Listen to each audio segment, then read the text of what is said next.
Hello students, welcome to my YouTube channel Shreyas classes. हमने last class में eco में एक चैप्टर स्टार्ट किया था। चैप्टर का नाम है strategies of industrial growth from 1947 to 1990। इसमें हमने दो टॉपिक ऑलरेडी कर लिए थे कि इंडस्ट्रीज की इंपॉर्टेंस क्या है हमारे देश के लिए, वो पढ़ा। दूसरा हमने टॉपिक पढ़ा था क्या, factors necessitating direct participation of state in industrial development. इसका मतलब इंपॉर्टेंट बताया था आपको। पहले तो मतलब याद आ जाए ना तो आप आंसर लिख देंगे।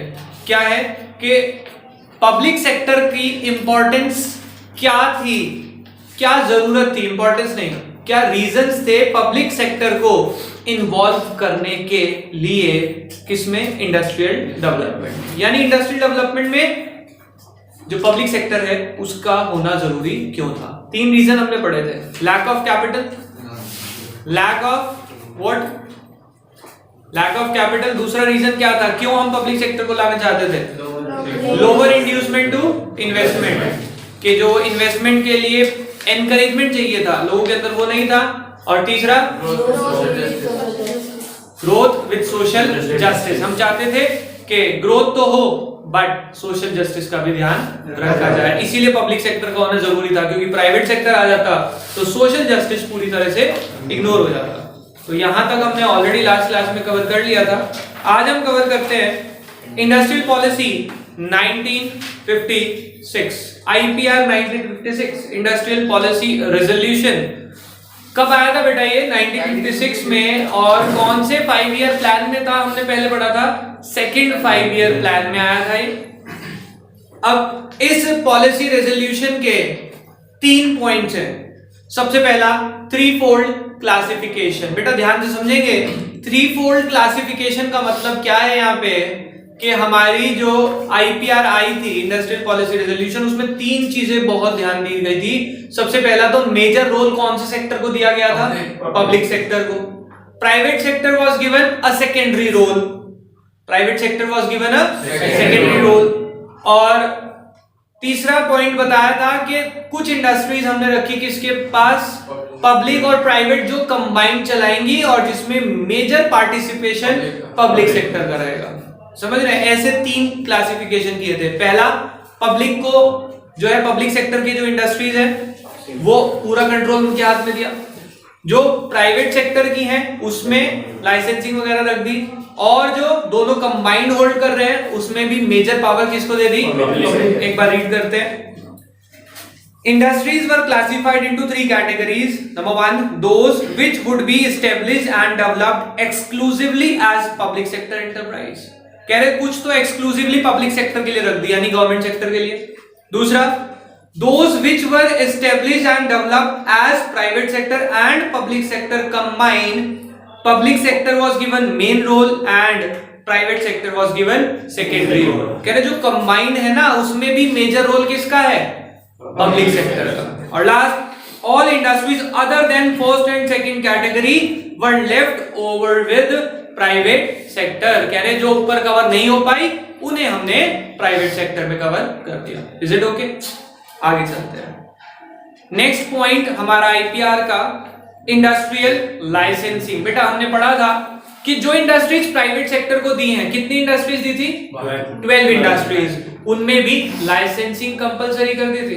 देखो क्या लिखते हैं, industries in private sector could be established only through a licence from the government. कह रहे प्राइवेट सेक्टर में अगर इंडस्ट्री सेटअप भी करनी है ना तब भी आपको गवर्नमेंट से लाइसेंस लेना पड़ेगा। This is done for proportion of regional equality. कह रहे क्यों करा था, जिससे कि हर रीजन में इक्वल डेवलपमेंट हो सके।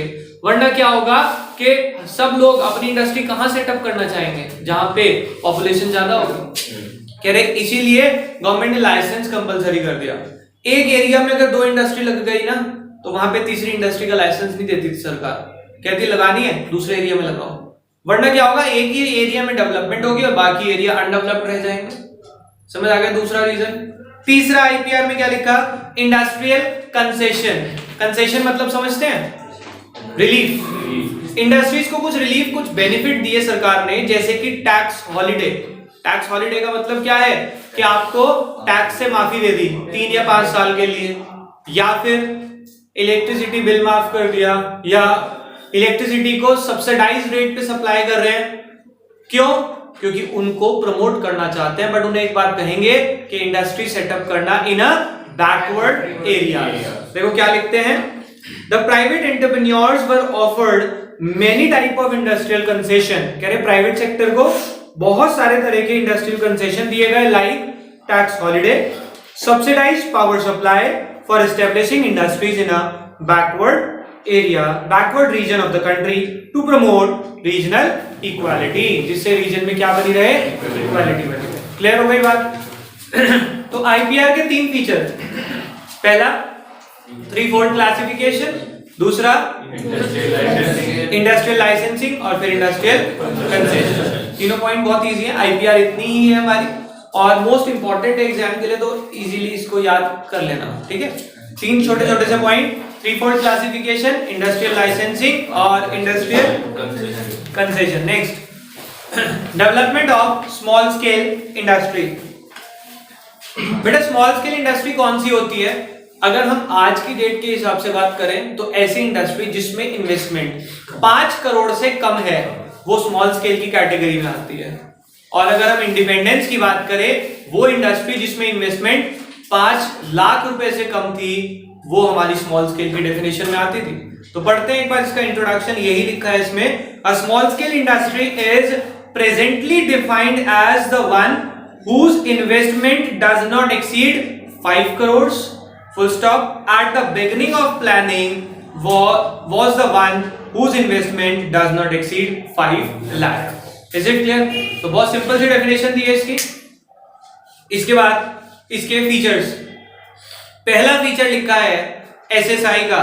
अच्छा एक बार एसएसआई के फीचर लिखने से पहले बेटा हमने अभी क्या कवर किया, आईपीआर के 3 point, 3-fold classification,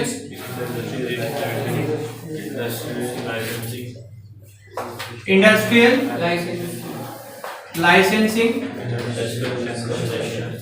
industrial concession. तीनों पॉइंट में कोई प्रॉब्लम तो नहीं है? आगे चले, हमने अभी पढ़ा एसएसआई का मीनिंग पढ़ लिया हमने, बहुत सिंपल सा मीनिंग है। आज की डेट में कोई भी ऐसी इंडस्ट्री जिसमें 5 करोड़ से कम की इन्वेस्टमेंट है, और इंडिपेंडेंस की बात करें तो जिसमें 5 लाख से कम की इन्वेस्टमेंट है। अब इसके हम फीचर्स पढ़ रहे हैं, तो फीचर्स में पहला लिखा है एसएसआई यूजेस, क्या है, environment labour intensive, is labour intensive. बेटा लेबर इंटेंसिव पता है आप लोगों को क्या होता है? Labour intensive and therefore employment okay sorry employment friendly। बेटा इसका मतलब क्या है लेबर इंटेंसिव का? सब जानते हैं कि कोई भी चीज प्रोड्यूस करनी हो तो 2 तरह की टेक्निक यूज होती है, लेबर इंटेंसिव, कैपिटल इंटेंसिव। जो एसएसआई है स्मॉल स्केल इंडस्ट्री, वो हमेशा लेबर इंटेंसिव टेक्निक यूज करती है, क्योंकि उनके पास इन्वेस्टमेंट जो है वो कम होती है, मशीनें ज्यादा लगा नहीं सकते, तो वो लेबर ज्यादा लगाते हैं, लेबर इंटेंसिव यूज करते हैं, जिस वजह से एम्प्लॉयमेंट ज्यादा लोगों को मिलती है, इसीलिए हम इसको क्या बोलते हैं, एम्प्लॉयमेंट फ्रेंडली। समझ आ गई बात? पढ़ते हैं, देखो क्या लिखा है, SSI is generally considered as industry which uses labour intensive technique while LSI uses capital intensive technique. तो सिंपल सी बात बताई, कह रहे एसएसआई में लेबर इंटेंसिव लगती है और एलएसआई यानी कि लार्ज स्केल में कैपिटल इंटेंसिव लगती है। Since SSI gives more employment to labor, hence it is employment friendly। कह रहे क्योंकि उसमें लेबर ज्यादा रखते हैं तो इसलिए हम इसको employment friendly भी बोलते हैं। क्लियर हो गई बात? पहला पॉइंट। दूसरा पॉइंट, SSI क्या लिखा है, shows locational flexibility, okay, location facilities and promotes regional equality, promotes inter regional equality. ध्यान से समझेंगे बेटा, इसका मतलब क्या है, जो एसएसआई होती है स्मॉल स्केल इंडस्ट्री, उनको आप सेटअप करना चाहें तो किसी भी लोकेशन में सेटअप हो सकती है, क्योंकि उसमें मशीनें कम लगती हैं, ज्यादा बड़ी मशीनें होती नहीं है, तो उसमें कहीं पे भी सेटअप किया जा सकता है, क्योंकि उसमें जो है मशीनें कम है, प्लस उसका जो रॉ मटेरियल है वो इजीली मिल जाता है। बट अगर हम एलएसआई यानी लार्ज स्केल इंडस्ट्री की बात करें, वो कहां सेटअप करी जाती है, एक तो मशीनें हैवी है, बार बार मूवमेंट पॉसिबल नहीं है, तो उन्हें हम जनरली कहां सेटअप करते हैं, जहां पे रॉ मटेरियल इजीली मिलता है, जिससे कि रॉ मटेरियल की ट्रांसपोर्टेशन कॉस्ट को कम किया जा सके। भाई एलएसआई है यानी कि लार्ज स्केल इंडस्ट्री है, तो उसमें ऑब्वियसली मशीनें बड़ी होंगी, और अगर मशीनें बड़ी है तो ऑब्वियसली आपके पास रॉ मटेरियल की रिक्वायरमेंट ज्यादा होती होगी हर बार, तो वो कहां सेटअप करी जाती है, जहां पे इजीली क्या मिल जाए आपको, रॉ मटेरियल, जिससे ट्रांसपोर्टेशन कॉस्ट कम हो सके। आप देखना कभी भी शुगर मिल्स शहरों में नहीं मिलती, आपको गांव में मिलती है, जहां पे आसपास खेत होंगे, क्योंकि गन्ना वहीं पे इजीली मिलेगा। तो इसीलिए एलएसआई जब भी सेटअप करी जाती है, it will be near the source of raw material. पढ़ते हैं, देखो क्या लिखा है, SSI shows locational flexibility as, बेटा नीचे पढ़े, as it can be established at any place without any difficulty. कह रहे इसमें लोकेशनल फ्लेक्सिबिलिटी है, तो ये विदाउट एनी डिफिकल्टी कहीं पे भी सेटअप हो सकती है, while LSI are established close to the source of raw material so that their transportation cost can be reduced. समझ आ गई बात, ट्रांसपोर्टेशन सस्ती पड़े इसलिए हम उसे कहां सेटअप करते हैं, जहां पे रॉ मटेरियल इजीली मिल जाए। Next, SSI needs small investment, आगे इक्विटी ओरिएंटेड, ओके ब्रैकेट में लिखा है इक्विटी ओरिएंटेड। ध्यान से समझना बेटा, इसका मतलब क्या है, कह रहे एसएसआई में जो इन्वेस्टमेंट है थोड़ी होती है, अभी पढ़ा उसकी डेफिनेशन में, जब ये इन्वेस्टमेंट छोटी सी कर रहा है, क्या इसके हाथ में इकोनॉमिक पावर जा सकती है, तो गवर्नमेंट की टेंशन खत्म हो जाती है इसमें, कि भाई क्यों, एक तो ये ज्यादातर हर एरिया में लग जाती है, लोगों को जॉब भी देती है, और साथ में इसके हाथ में इकोनॉमिक पावर भी नहीं आती, तो ऑब्वियसली ये एक इसका फीचर है, एसएसआई नीड्स स्मॉलर इन्वेस्टमेंट। पढ़ते हैं, देखो क्या लिखते हैं, SSI needs smaller investment as compared to LSI. Accordingly, it does not lead to concentration of economic power. इससे उनके हाथ में इकोनॉमिक पावर नहीं आती, and thereby promotes equality among different section of the society, जिससे कि हर जगह इक्वालिटी बनी रहती है, क्योंकि एक के हाथ में जब इकोनॉमिक पावर आ जाती है तो क्या वो इक्वालिटी बनती है कभी? आप देखें रिलायंस ग्रुप के साथ क्या कोई और इक्वालिटी में आ रहा है? क्यों? क्योंकि उसके पास कहीं ना कहीं इकोनॉमिक पावर आ रही है, एलएसआई चला रहा है ना वो। अगर यही एसएसआई ऑपरेट कर रहा है, एक एसएसआई ऑपरेट करने वाला कभी अपने हाथ में इकोनॉमिक पावर नहीं ला सकता, तो देश में क्या बनी रहती है? इक्वालिटी बनी रहती है। क्लियर हो गई बात? समझ आ गया टॉपिक? आज का लास्ट टॉपिक करते हैं, that is the features of strategy of industrial growth during the period 1950 to 1990। ध्यान से समझना, पहले टॉपिक का यहाँ पे हेडिंग लिख रहा हूं, अगर टॉपिक का मीनिंग समझ आ गया, अंदर के पॉइंट्स वही है जो हमने पहले पढ़ लिए।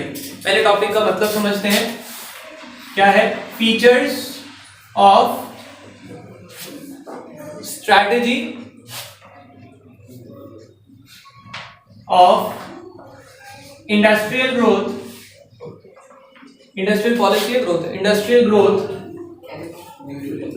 During 1950 to 1990।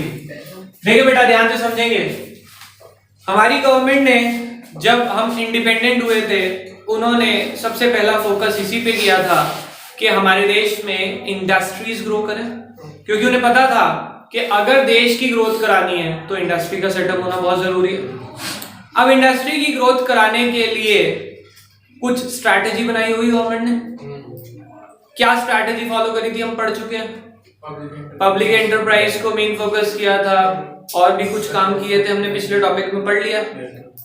ठीक है, अब जब हमारी सरकार ने जो वो स्ट्रैटेजी फॉलो करी थी, उस स्ट्रैटेजी के फीचर्स बताने हैं कि वो जो स्ट्रैटेजी बनाई थी वो स्ट्रैटेजी क्या सोच के बनाई थी, उसके फीचर्स क्या थे। समझे टॉपिक? पहले हमने स्ट्रैटेजी क्या बनाई थी? यस, एक बार अगर आप याद करें कि हम इंपोर्ट सब्स्टिट्यूट करते थे, ठीक है, जिससे हमारा फॉरेन करेंसी बच सके। हम डोमेस्टिक डोमेस्टिक इंडस्ट्रीज को प्रमोट करते थे। ठीक है, तीसरा हमने पढ़ा था कि हमारी गवर्नमेंट ने सारा कंट्रोल किसके हाथ में रखा था? पब्लिक सेक्टर के हाथ में, जिससे सोशल वेलफेयर हो सके। एसएसआई को प्रमोट किया था। ठीक है, पिछले चैप्टर में हम पढ़ चुके हैं पॉइंट, अगर आपको याद हो। अभी टेस्ट नहीं दिया, टेस्ट देंगे तो याद आ जाएंगे। तो कह रहे हैं वो जो पॉलिसी बनाई थी उस पॉलिसी के फीचर्स बताएं। तो ये फीचर्स भी यही लिखने वाले हैं। देखो पहला पॉइंट क्या लिखा है? Public sector were to play central role in the process of industrialisation. किसको दिया था मेजर रोल? वही तो लिखा। तो public sector was given a central role in the process of industrialisation and private sector were to play the secondary role in the process of industrialisation and that too under the permitted licence raj. पढ़ा था कि उनको private में भी setup करने के लिए licence और रजिस्ट्रेशन कंपलसरी किया था। Is it okay? समझ आ गई बात? अब थर्ड और फोर्थ पॉइंट को स्किप करो, पहले फिफ्थ सिक्स पढ़ लो, इजी हो जाएगा।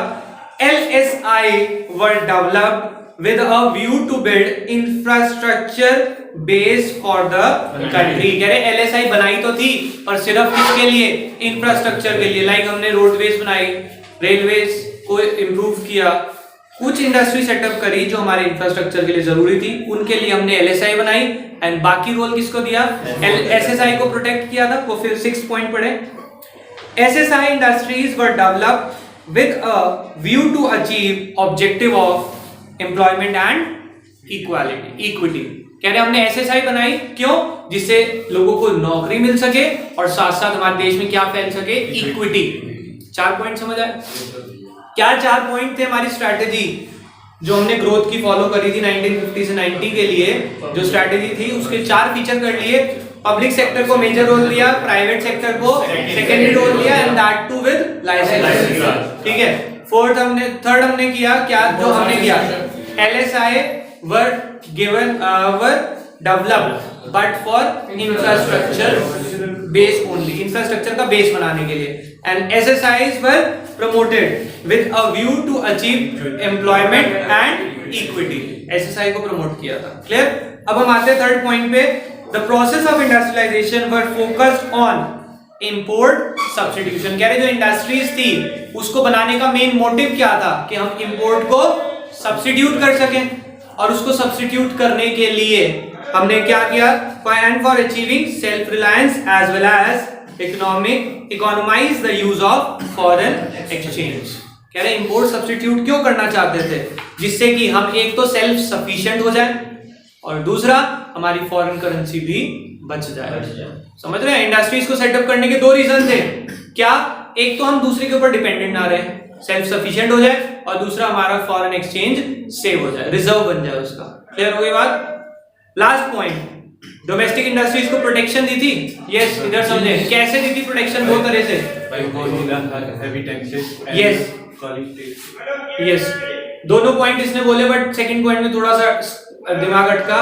पहला था कि आप इंपोर्ट पे हैवी ड्यूटीज लगाएंगे, प्लस आपको क्या करना है? क्वांटिटेटिव रिस्ट्रिक्शन लगाई थी कि एक बार में ज्यादा यूनिट्स नहीं मंगा पाएंगे। आपको एग्जांपल भी दिया था कि कुछ लोग कह रहे थे कि हमें तो फॉरेन गुड्स ही लेने हैं, गवर्नमेंट ने पहले तो उस पर टैक्स लगा के उसे महंगा कर दिया। कुछ लोग फिर कह रहे थे हमें तो अब भी ये लेने क्योंकि अच्छी क्वालिटी के हैं।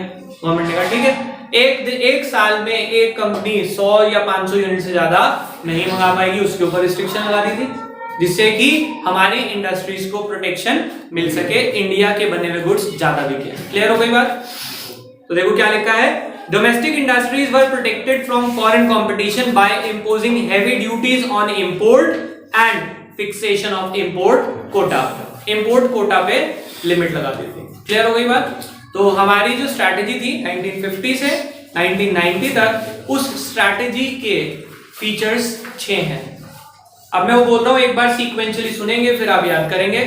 पहला फीचर हमारी स्ट्रैटेजी का था कि हमें मेजर रोल दिया था पब्लिक सेक्टर को, सेकेंडरी रोल दिया था प्राइवेट सेक्टर को, and that too under licence. Third था LSI बनाई थी but to develop infrastructure based, SSI को प्रमोट किया था so that employment and equity can be generated. फिर हमने इंडस्ट्रियलाइजेशन को डेवलप किया था जिससे कि इंपोर्ट सब्स्टिट्यूशन हो सके, हम सेल्फ सफिशिएंट बन सके और हमारी फॉरेन करेंसी का रिजर्व बच सके। क्लियर।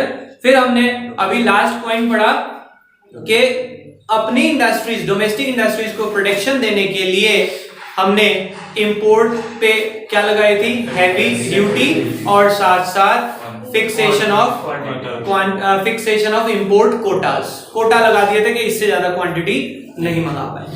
तो इसी के साथ हमारा ये टॉपिक भी खत्म हुआ। अगर अब मैं बात करूं इस चैप्टर मैंने कितना कवर कर लिया, ध्यान से समझेंगे। इस चैप्टर में सबसे पहले मैंने पढ़ा इंपॉर्टेंस ऑफ इंडस्ट्रियलाइजेशन, जिसमें हमने सेगी की शॉर्ट फॉर्म बनाई थी, ठीक है। दूसरा हमने पढ़ा क्या, factors necessitating public sector participation in industrial growth. Industry growth में पब्लिक सेक्टर का होना जरूरी क्यों था। 3 पॉइंट सिंपल से पढ़े थे हमने, ठीक है।